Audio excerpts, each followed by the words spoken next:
Hello everyone. So hi, this is Saurabh Raina. इस video में हम बात करेंगे बायोलॉजी बोर्ड 2024 के लिए जेनेटिक्स एंड एवोल्यूशन यूनिट की। इसमें 3 चैप्टर्स हैं।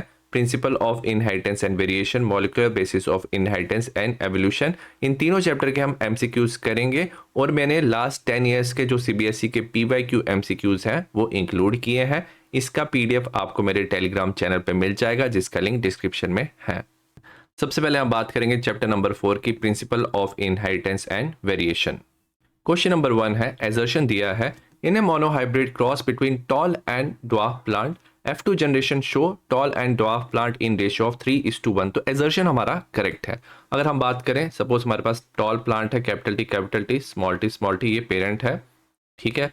इसका गैमीट होगा capital T small T, cross करेगा, हमारा बनेगा कैपिटल टी स्मॉल टी। तो ये F1 जनरेशन है और ये क्या होगा, टॉल होगा। अगर हम इसकी क्या करें, सेल्फ पॉलिनेशन करें, तो क्या होगा, capital T small T into capital T small T.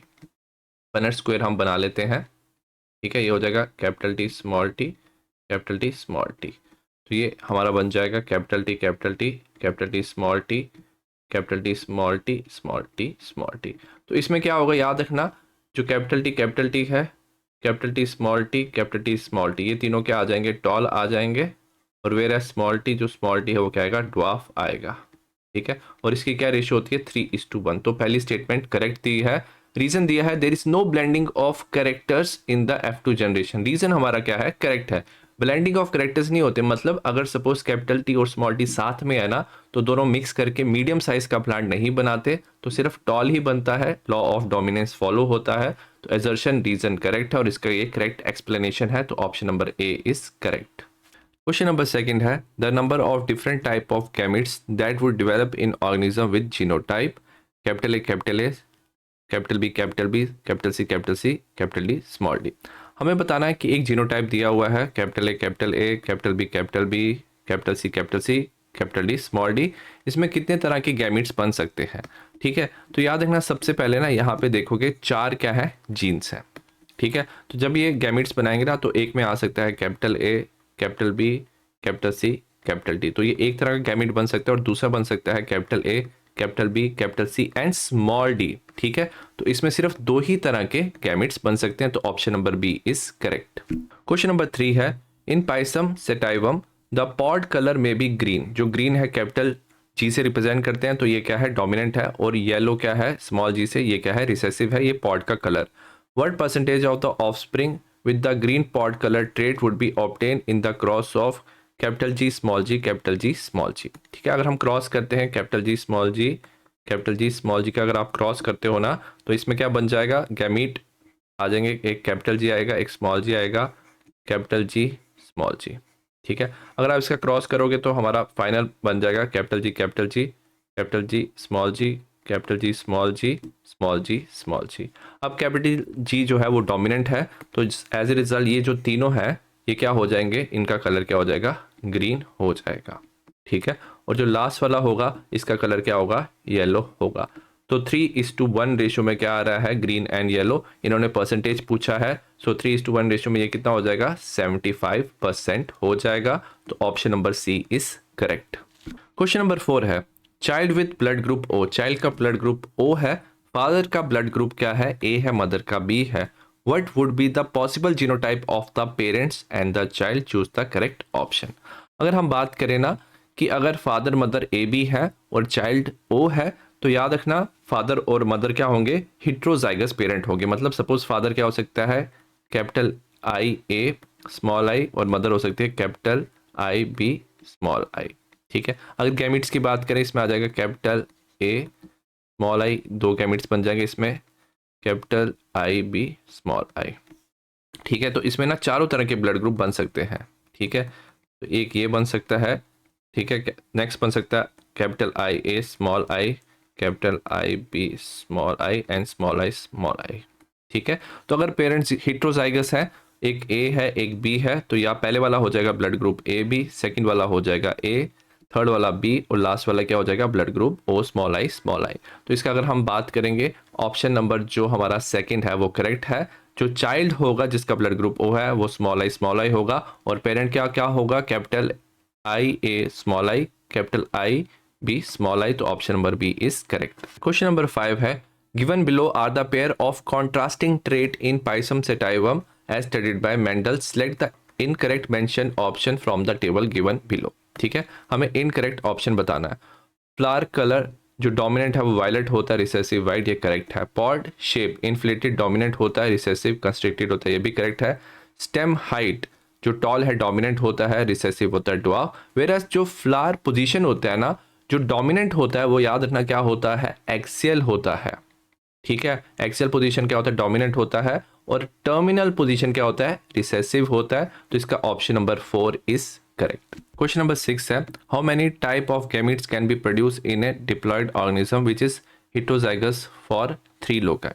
3 loci का मतलब क्या है, सपोज हमारे पास यहाँ पे क्या है, एक लोकाई है कैपिटल ए, यहाँ पे कैपिटल बी, यहाँ पे कैपिटल सी है, यहाँ पे क्या है स्मॉल ए स्मॉल बी स्मॉल सी है। ठीक है, तो हमें बताना कितने तरह के ये गैमीट्स प्रोड्यूस करता है। तो आपस में क्या कर सकते हैं, कंबाइन कर सकते हैं। जैसे एक छोटी सी एग्जांपल देता हूँ, जैसे ए बी सी एक गैमीट बन सकता है, capital A small B small C एक गैमीट बन सकता है, small A capital B capital C एक गैमीट बन सकता है। तो इसे हम बोलते हैं ये थ्री लोकाई के ये क्या बना रहा है, गैमीट्स बना रहा है। तो जब ये लोकाई वाला दिया है ना, तो इसके लिए फॉर्मूला यूज करना है, नंबर ऑफ जो गैमीट्स फॉर्म्ड होते हैं, नंबर ऑफ गैमीट्स फॉर्म ये होते हैं 2⁻n। n रिप्रेजेंट करता है नंबर ऑफ हेटेरोजाइगस लोकाई, और यहाँ पे नंबर क्या दिया है, 3 दिया है। सो 2⁻3 क्या होगा, 8 होगा। तो इसका आंसर जो है second option is correct. Question number 7 है पॉलीडैक्टिलिटी 6 फिंगर्ड हैंड, 6 फिंगर्स आ जाती है हैंड में, ये जेनेटिक कंडीशन है ड्यू टू डोमिनेंट एलील। अगर dominant allele capital P present है ओवर द स्मॉल पी, तो अगर कैपिटल पी एक भी प्रेजेंट है तो ये कंडीशन हो जाती है। इफ 6 फिंगर्ड वुमेन, तो वुमेन 6 फिंगर थी उसकी मतलब उसमें कैपिटल पी होना चाहिए है। 5 फिंगर्ड मैन, उनका जो चाइल्ड है उसकी भी 5 फिंगर्स है। हमें जीनोटाइप बताना है पेरेंट्स का। तो क्या बताया इन्होंने, एक मदर है जिसको कंडीशन है जिसकी 6 फिंगर्स है, फादर है जिसे 6 फिंगर्स नहीं है 5 फिंगर्स है, और चाइल्ड की भी 5 फिंगर्स है। ठीक है, इसमें क्या होता है एटलीस्ट एक कैपिटल पी चाहिए तभी ये कंडीशन होती है। तो मतलब फादर और चाइल्ड में कंडीशन नहीं है, दोनों में क्या है स्मॉल पी प्रेजेंट है फादर और चाइल्ड में। ठीक है, और मदर में क्या होना चाहिए, एक कैपिटल पी होगा मदर में और साथ में एक स्मॉल पी होगा। स्मॉल पी इसलिए होगा क्योंकि चाइल्ड में एक स्मॉल पी मदर से जा रहा है और एक स्मॉल पी फादर से जा रहा है, और मदर में क्या है 6 फिंगर प्रेजेंट है क्योंकि इसमें एक कैपिटल पी प्रेजेंट है। तो option number B is correct. Question number 8 है क्रोमोसोमल थ्योरी ऑफ इनहेरिटेंस जो था that was put forward by, जो क्रोमोसोमल थ्योरी ऑफ इनहेरिटेंस था इसे दिया था Walter Sutton and Theodore Boveri ने। उन दोनों ने क्या बताया था, जो क्रोमोसोम्स है ना, ठीक है, इनका बिहेवियर ना सिमिलर होता है बिहेवियर ऑफ जीन्स। ठीक है, तो इन्होंने क्रोमोसोम की स्टडी से ना इन्होंने क्या किया था, एक्सप्लेन किया था मेंडल के लॉ। ठीक है, तो इन्होंने मेंडल के लॉ एक्सप्लेन किए थे using chromosomal theory of inheritance. Question number 9 है in chickpea assume there is no linkage, इसमें कोई लिंकेज नहीं है, मतलब जो जीन्स है ना डिफरेंट जीन्स वो काफ़ी एक दूसरे से दूर है। ठीक है, तो इसमें कोई लिंकेज नहीं है। एलील्स जिसमें लार्ज सीड है इसे कैपिटल एल से रिप्रेजेंट करते हैं, इसमें लार्ज सीड है, और जो स्मॉल एल है वो स्मॉल सीड को रिप्रेजेंट करता है। सिमिलरली अगर कलर की बात की जाए, जो ग्रीन कलर है वो क्या है, डोमिनेंट है कैपिटल जी, और स्मॉल जी क्या रिप्रेजेंट करता है, येलो रिप्रेजेंट करता है। अब इन्होंने क्या किया है, कहा है दो चिक पी प्लांट के पेरेंट्स को क्रॉस किया ना, तो उनका जो सीड बना उसका फिनोटाइप क्या हो सकता है, small seed and green colour, large seed with yellow colour beside other phenotypic progeny. मतलब हर तरह के प्रोजेनी मिल सकता है। फिनोटिपिक मतलब लार्ज के साथ ग्रीन मिल सकता है, लार्ज के साथ येलो मिल सकता है, स्मॉल के साथ ग्रीन, स्मॉल के साथ येलो, तो हर एक तरह का प्रोजेनी बन सकता है। हमें बताना है फिनोटाइप ऑफ द पेरेंट, मतलब हमें हर तरह के क्या चाहिए, अलील्स चाहिए। पहले वाले में अगर आप देखोगे ना, जो अलील बनेगा, जो प्रोजेनी बनेगा, ये बनेगा capital L capital G small G, तो सिर्फ एक तरह का आपका प्रोजेनी बनेगा which is large and green, तो ये करेक्ट आंसर नहीं है।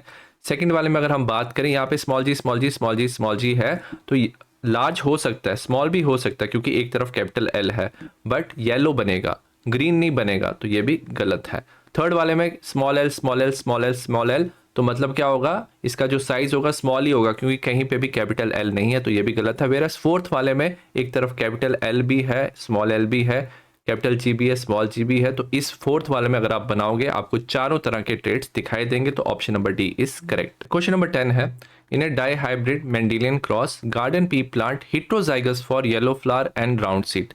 येलो फ्लावर क्या होगा, हिट्रोजाइगस है, मतलब capital Y small Y. Round seed के लिए भी हिट्रोजाइगस है, कैपिटल आर स्मॉल आर। इसे क्रॉस किया होमोजाइगस वाइट फ्लावर, मतलब रिसेसिव है, small Y and wrinkled seed small R. हमें genotype and phenotype F1 progeny का बताना है। सबसे पहले हम क्या बना देंगे, यहाँ पे गैमीट्स बना देंगे। इसमें बनेगा capital Y capital Y small y capital R small r, और इसमें बनेगा small y small r. Cross करेंगे इसके साथ तो हमारा क्या बन जाएगा, capital Y capital R small r. ठीक है, ये एक बन जाएगा। सेकंड वाले को आप करोगे, इसके साथ क्रॉस करोगे तो capital Y small r small y capital R small r, तो स्मॉल वाई आर आर। तो अगर आप जीनोटिपिक और फिनोटिपिक रेशियो देखोगे तो दोनों क्या आ रही है, 1:1:1:1 आ रहा है। तो इसका option number C is correct. Question number 11 है, Morgan hybridise Drosophila white eyed yellow bodied female को उसने क्रॉस किया था red eyed brown bodied male को, wild type. Intercross their F1 progeny, he observe the two genes. इसने क्या देखा, जो दो जीन्स है ना, एक कलर ऑफ द आई और एक बॉडी का कलर है, ये जो दो जीन्स है ना ये सेग्रीगेट नहीं हो रही है इंडिपेंडेंट ऑफ ईच अदर। तो इसका ऑप्शन नंबर ए करेक्ट है, दे do not segregate independent of each other, क्योंकि ये जो दोनों जीन्स थी ना ये काफी पास थी, इन दोनों में क्या हो रहा था, लिंकेज हो रहा था। ठीक है, so as a result linkage होने की वजह से, साथ साथ होने की वजह से, they do not segregate independent of each other. Question number 12 है, which of the following are true about male in colony of honey bee. अगर हम ना हनी बी की बात करें ना तो फीमेल याद रखना क्या होती है, डिप्लॉयड होती है, और मेल क्या होता है, हैप्लॉयड होता है। फीमेल में 2 sets of chromosome, total 32 chromosome होते हैं। मेल में सिर्फ क्या होते हैं, 16 होते हैं। फीमेल में क्या होता है, मियोसिस होता है। ठीक है, मियोसिस से क्या बनते हैं, गैमीट्स बनते हैं, एक 16 क्रोमोसोम, इसमें भी 16 क्रोमोसोम। और वेरास मेल में ना माइटोसिस से क्या बनते हैं, गैमीट बनते हैं, और इसमें 16 क्रोमोसोम होता है। अब याद रखना फीमेल में क्या होता है, जो एक गैमीट है ना वो क्या कर सकता है, पार्थिनोजेनेसिस से क्या बना सकता है, मेल बना सकता है। ठीक है, तो पार्थिनोजेनेसिस से वो मेल बना लेगा।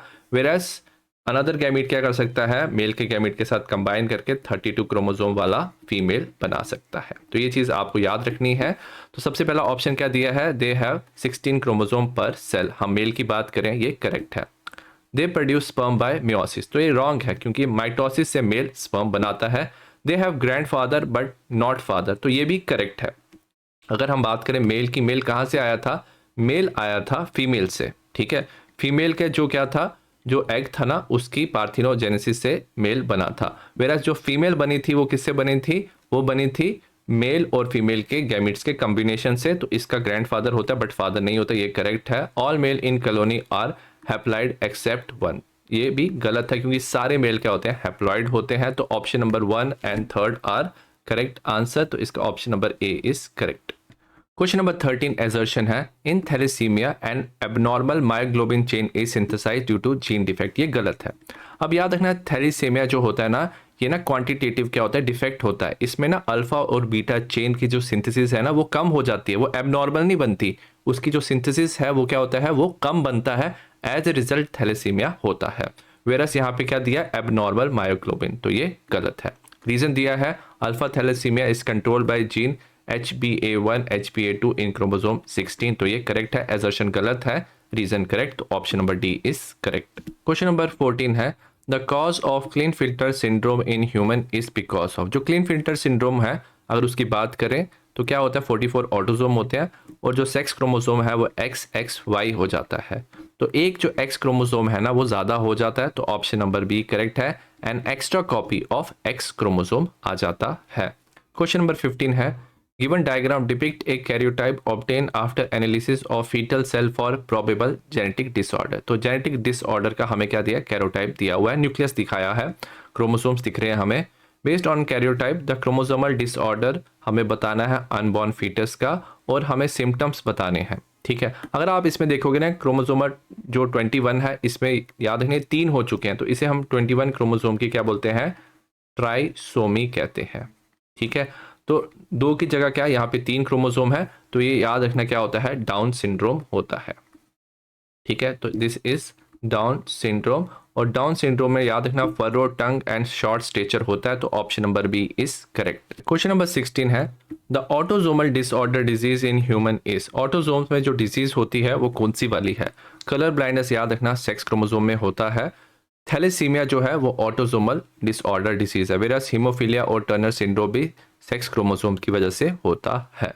क्वेश्चन नंबर 17 है which of the following combination of chromosome represent the correct sex determination pattern in honey bee. अभी हमने बात किया था हनी बी में फीमेल में डिप्लॉयड क्रोमोसोम होते हैं और मेल में क्या होते हैं? हैप्लॉयड होते हैं। तो ऑप्शन नंबर बी करेक्ट है, मेल में 16 क्रोमोसोम होते हैं और वेरस फीमेल में 32 क्रोमोसोम्स होते हैं। नेक्स्ट हम बात करेंगे चैप्टर नंबर 5 की molecular basis of inheritance.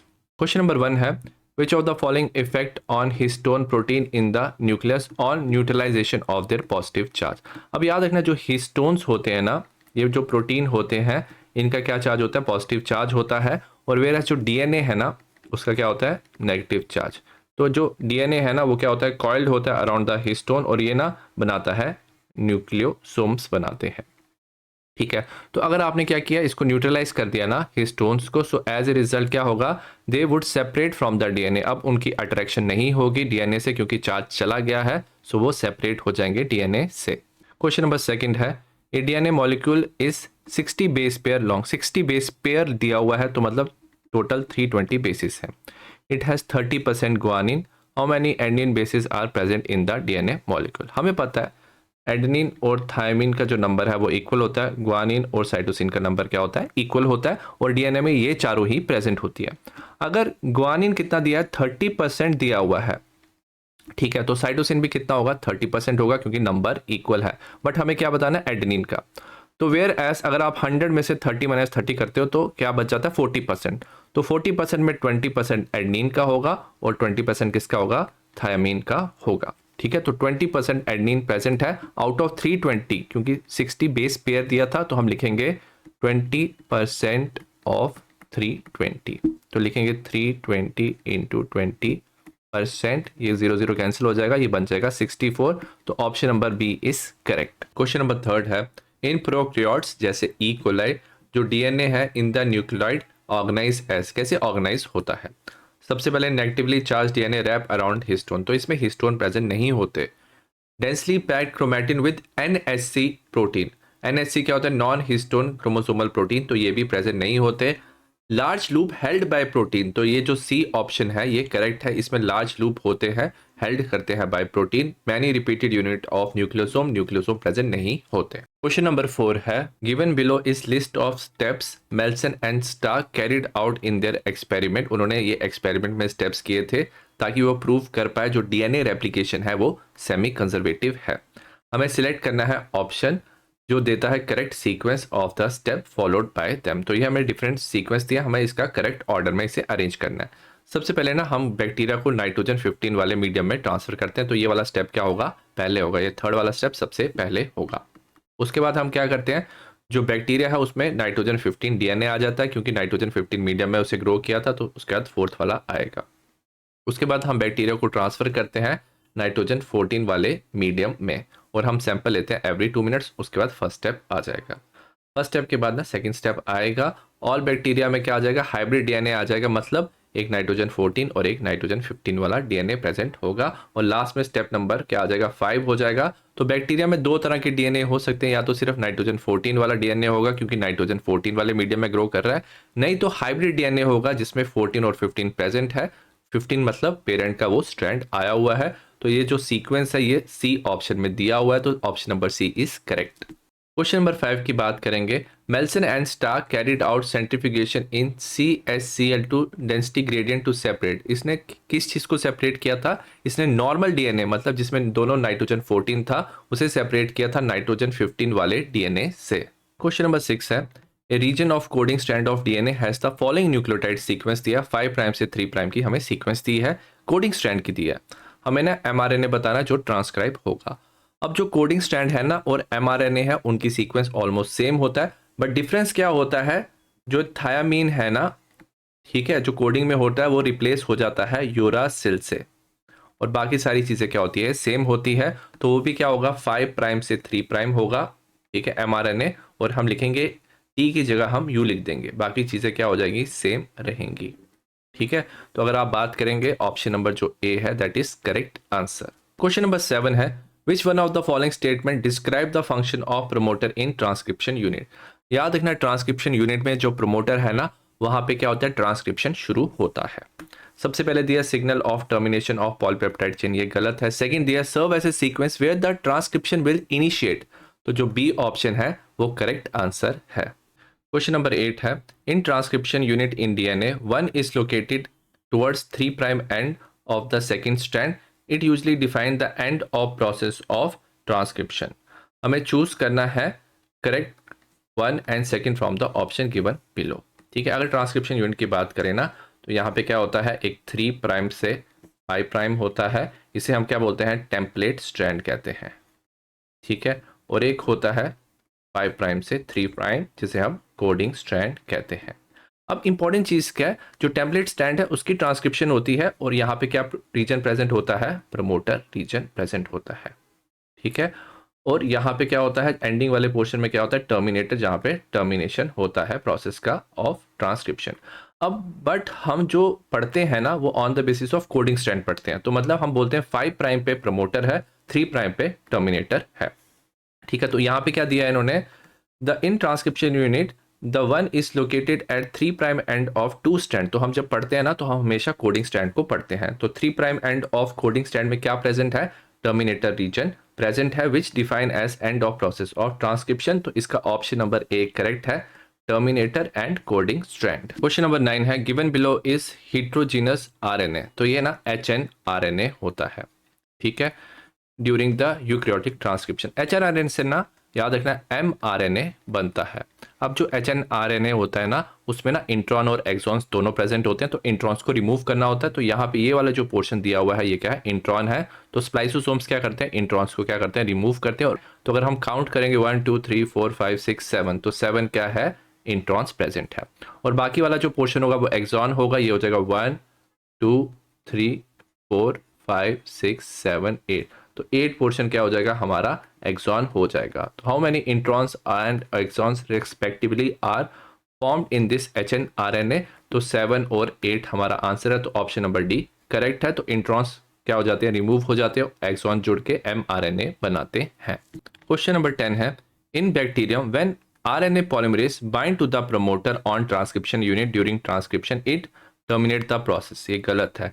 It removes intron, तो ये इंट्रॉन्स को रिमूव नहीं करता, इट इनिशिएट द प्रोसेस, तो ऑप्शन नंबर सी करेक्ट है। तो याद रखना जब RNA पॉलीमरेज ना प्रोमोटर को जुड़ता है तो ये ट्रांसक्रिप्शन शुरू करता है, तो ये इनिशिएट करता है प्रोसेस को। क्वेश्चन नंबर 11 है given below is sequence of bases in mRNA of a bacterial cell. हमें आइडेंटिफाई करना है amino acid that would be incorporated at codon position 3, तो थर्ड कोडॉन पोजीशन पे कौन सा अमीनो एसिड होगा और कोडॉन पोजीशन 5 में ड्यूरिंग प्रोसेस ऑफ ट्रांसलेशन कौन सा अमीनो एसिड होगा। तो ये हमें mRNA की सीक्वेंस दी हुई है, तो हम थर्ड पोजीशन देखेंगे, ये आ गया AUC फर्स्ट पोजीशन है, AGG सेकंड पोजीशन है, थर्ड है UUU। और UUU क्या होता है, ये कोड करता है फिनाइल एलानिन को। ठीक है, तो UUU will code for phenyl alanine. और अगर हम बात करें फिफ्थ, नेक्स्ट हो जाएगा GUG फोर्थ है, और फिफ्थ हो जाएगा AUG। और AUG किसके लिए कोड करता है, मिथ्योनिन के लिए कोड करता है। तो थर्ड और फिफ्थ पोजीशन पे फिनाइल एलानिन और मिथ्योनिन होगा, तो option number A is correct. Question number 12 है when an amino acid is coded by more than one codon, जब अमीनो एसिड को कोड किया जाता है मोर देन वन कोडॉन से, जो जेनेटिक कोड है इसे हम क्या कहते हैं। याद रखना जो जेनेटिक कोड है उसे हम क्या बोलते हैं, ये डीजेनरेट है। तो एक अमीनो एसिड के लिए एक से ज्यादा जेनेटिक कोड भी हो सकते हैं और इसे हम डीजेनरेट कहते हैं। क्वेश्चन नंबर 13 है during elongation process of translation the peptide bond form between amino acid is catalysed by, जो पेप्टाइड बॉन्ड है अमीनो एसिड के बीच में बनता है और इसे कैटेलाइज करता है राइबोसोमल RNA। क्वेश्चन नंबर 14 है different type of RNA transcribe by RNA polymerase 3 in eukaryotes, जो RNA पॉलीमरेज 3 है वो ट्रांसक्रिप्शन करता है tRNA का, 5S rRNA का और snRNA which is small nuclear RNA। Question number 15 है identify the correct labelling QRST for the lac operon E. coli in the given below. ठीक है, सबसे पहले अगर हम बात करेंगे ना, ये Q क्या है, ठीक है, प्रमोटर के साथ यहाँ पे रीजन प्रेजेंट होता है, इसे हम बोलते हैं रेगुलेटरी जीन। ठीक है, रेगुलेटरी जीन होता है, इसे हम आई जीन भी कहते हैं in case of lac of ब्रॉन। अब ये ना एक प्रोटीन प्रोड्यूस करता है, इस प्रोटीन को हम क्या कहते हैं, ये एक रिप्रेसर प्रोटीन होता है। ठीक है, ये एक रिप्रेसर प्रोटीन प्रोड्यूस करता है। नेक्स्ट यहाँ पे क्या है, आर है। अब ये आर क्या रिप्रेजेंट करता है, आर रिप्रेजेंट करता है प्रमोटर रीजन। प्रमोटर रीजन पे याद रखना क्या होता है, आरएनए पॉलीमरेज जुड़ता है। और एस क्या होता है, याद रखना तीन तरह के एंजाइम बनता है, जेड वाई और ए जीन्स क्या करते हैं, एंजाइम प्रोड्यूस करते हैं। तो जो ए होगा ना वो एस एंजाइम प्रोड्यूस करेगा। एस एंजाइम को हम बोलते हैं trans acetylase enzyme, acetylase enzyme. तो इसका जो ऑप्शन नंबर जो सेकंड है वो करेक्ट आंसर है। क्वेश्चन नंबर 16 है, choose the chromosome in human that possesses least number of gene. अगर हम बात करें जो इसमें सबसे कम जीन्स होती है ना, वो क्या होता है, वाई क्रोमोसोम होता है। वाई क्रोमोसोम में अराउंड सिर्फ 231 क्या होते हैं, जीन्स प्रेजेंट होते हैं। तो इसमें सबसे लीस्ट जीन्स होते हैं। क्वेश्चन नंबर 18 है, हमें डीएनए प्रोफाइल दिया है चाइल्ड का और तीन इंडिविजुअल का, फर्स्ट सेकंड एंड थर्ड, वो क्लेम कर रहे हैं पेरेंट ऑफ द चाइल्ड। हमें सिलेक्ट करना ऑप्शन को जो शो कर रहा है correct actual parent of the child. ये एक्स का क्या है, हमें यहाँ पे क्या दिए हैं, सीक्वेंस दी हुई है और ये first second and third individual के दिए हैं। हम देखेंगे किस किससे मैच कर रहा है। सबसे पहले जो फर्स्ट वाला स्टैंड है ना वो किसके साथ मैच कर रहा है, फर्स्ट इंडिविजुअल के साथ मैच कर रहा है। सेकंड वाला जो है आप देख सकते हो थर्ड के साथ मैच कर रहा है। जो थर्ड वाला है फर्स्ट के साथ मैच कर रहा है। फोर्थ वाला किसके साथ कर रहा है, थर्ड इंडिविजुअल के साथ कर रहा है। अगर आप देखोगे फिफ्थ वाला भी क्या कर रहा है, थर्ड के साथ मैच कर रहा है। सिक्स्थ वाला फर्स्ट के साथ, सेवन्थ वाला थर्ड के साथ और एट्थ वाला फर्स्ट के साथ। तो मतलब क्या हुआ, जो फर्स्ट एंड थर्ड है वो किसके साथ मैच करें, एक्स के साथ मैच करें, तो फर्स्ट एंड थर्ड इंडिविजुअल ही उसके पेरेंट्स होंगे। नेक्स्ट हम बात करेंगे चैप्टर नंबर 5 एवोल्यूशन की। क्वेश्चन नंबर 1 है, the theory of evolution supported by the experiment conducted by Louis Pasteur is. Louis Pasteur ने ना एक्सपेरिमेंट किया था, उसने फ्लास्क लिया था। ठीक है, एक लिया था उसने प्री स्टेरलाइज फ्लास्क और उसको क्लोज रखा था और एक को ओपन रखा था। जिसको ओपन रखा था ना उसमें न्यू ऑर्गेनिज्म आ गए थे। तो इसका ऑप्शन नंबर बी करेक्ट है। जो लाइफ है it comes only from pre existing life, ये इसने एक्सपेरिमेंट से बताया था। क्वेश्चन नंबर सेकंड है, लुइस पास्चर डिमॉन्स्ट्रेटेड दैट। सेम क्वेश्चन है, ये सिमिलर क्वेश्चन है। लुइस पास्चर ने क्या डिमॉन्स्ट्रेट किया था, जो लाइफ है it comes from pre existing life. Question number 3 है, identify the option that give the correct type of evolution exhibited by the two animals shown living in the same habitat in Australia. हमें दो animals दिए हुए हैं, mouse and marsupial mouse, इन दोनों का relationship बताना है। अब दोनों के ना एंसेस्टर क्या थे, डिफरेंट थे, बट ये सेम हैबिटेट में रह रहे थे। As a result over a period of time in दोनों में क्या आ गई, सिमिलैरिटी आ गई। तो इसे हम कन्वर्जेंट एवोल्यूशन कहते हैं। क्वेश्चन नंबर 4 है, at which stage during evolution did human use किए हाइड्स, एनिमल स्किन को यूज किया गया, protect their body and buried their dead. तो इसका ऑप्शन नंबर बी करेक्ट है। निएंडरथॉल जो थे वो अपनी बॉडी को प्रोटेक्ट करने के लिए एनिमल का स्किन और वो बरी करते थे अपने डेड वंस को। क्वेश्चन नंबर 5 है, हमें एजर्शन दिया हुआ है, Homo sapiens have evolve from chimpanzee like ancestor. तो ये करेक्ट एजर्शन है। रीजन दिया हुआ है, there is no difference between the two in the amino acid sequence of the protein cytochrome C. तो ये जो रीजन भी दिया हुआ है ये क्या है, करेक्ट है। जो होमोसेपियंस और जो चिंपैंजी लाइक एंसेस्टर था उनका अमीनो एसिड की जो सीक्वेंस थी साइटोक्रोम सी की वो सेम है, बट ये इसका करेक्ट एक्सप्लेनेशन नहीं है। तो ऑप्शन नंबर बी करेक्ट है, where A and R true whereas reason is not the correct explanation of assertion. Question number 6 है, evolutionary convergence is develop of. Convergence मतलब क्या होता है, जो एंसेस्टर है वो डिफरेंट है बट अभी क्या है उनके जो फंक्शंस है उन ग्रुप्स का वो क्या है, सेम है। तो इसका ऑप्शन नंबर ए करेक्ट है। कॉमन सेट्स ऑफ फंक्शन है इन ग्रुप्स ऑफ डिफरेंट एंसेस्ट्री, इसे हम कन्वर्जेंट एवोल्यूशन कहते हैं। क्वेश्चन नंबर 7 है, मिलर ने एक्सपेरिमेंट किया था और उसने ना अर्ली अर्थ कंडीशन के लिए कुछ गैसेस ली। ठीक है, जैसे methane, ammonia, hydrogen, water vapour, जो अर्ली अर्थ में प्रिमिटिव अर्थ में ये गैसेस प्रेजेंट थी। और उसने टेम्परेचर रखा था फ्लास्क का 800 degree Celsius. As a result ना ऑर्गेनिक जो सब्सटेंस थी वो बनी थी और उसने ना प्रूव किया था थ्योरी ऑफ केमिकल एवोल्यूशन को। क्वेश्चन नंबर 8 है, variation cause by mutation as propose by Hugo de Vries. अब ह्यूगो डेवरिस ने क्या बोला था, जो म्यूटेशन होते हैं वो सडन होते हैं और म्यूटेशन से क्या हो सकता है, एवोल्यूशन हो सकता है। और साथ में उसने ये भी बताया जो म्यूटेशन होते हैं ना वो क्या होते हैं, रैंडम होते हैं और डायरेक्शनल लेस होते हैं, मतलब वो यूजफुल भी हो सकते हैं, हार्मफुल भी हो सकते हैं, और ये रैंडम होते हैं। तो ऑप्शन नंबर सी करेक्ट है। क्वेश्चन नंबर 9 है at particular locus frequency of allele A is 0.6। तो इसे हम रिप्रेजेंट करते हैं पी से, फ्रीक्वेंसी ऑफ ए पी से रिप्रेजेंट करेंगे, और स्मॉल ए को हम रिप्रेजेंट करेंगे क्यू से विच इज 0.4।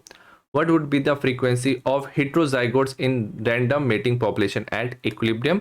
तो इसके लिए हम यूज करते हैं हार्डी वेनबर्ग वेनबर्ग इक्वेशन को, ठीक है। ये यूज करते हैं तो ये होता है P square is equal to 2pq plus Q square is equal to 1।